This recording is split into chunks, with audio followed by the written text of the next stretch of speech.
Au ministère du Plan et du Développement, l'heure était au bilan. Au résultat de la planification du développement, plus de 3 000 milliards de francs CFA investis par le secteur privé. Ici en Côte d'Ivoire, la priorité en 2018, c'est l'accélération de la mise en œuvre du PND 2016-2020 pour renforcer les acquis sociaux avec le concours des partenaires au développement et du secteur privé. Complément d'information avec Justine Sey-Djiké.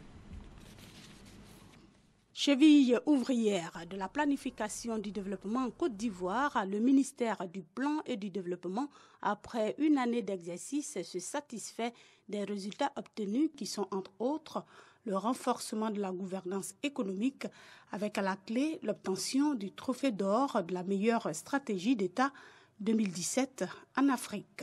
La production des statistiques macroéconomiques, démographiques, sociales et industrielles, l'organisation de conférences et de marchés sur l'émergence, la mise en place de l'Observatoire national sur le dividende démographique et l'élaboration du programme de pôle économique.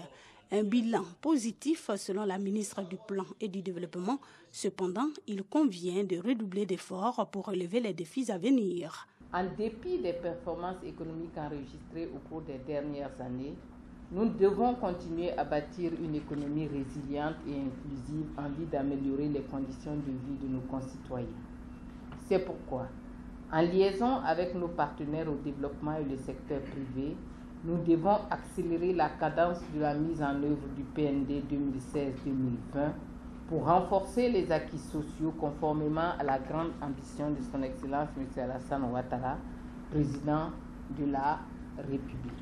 En 2018, nous devrons poursuivre la mise en œuvre du programme d'émergence en nous inscrivant résolument dans la logique donc des hautes directives du gouvernement qui visent à accélérer les grandes réalisations pour assurer une croissance économique plus inclusive.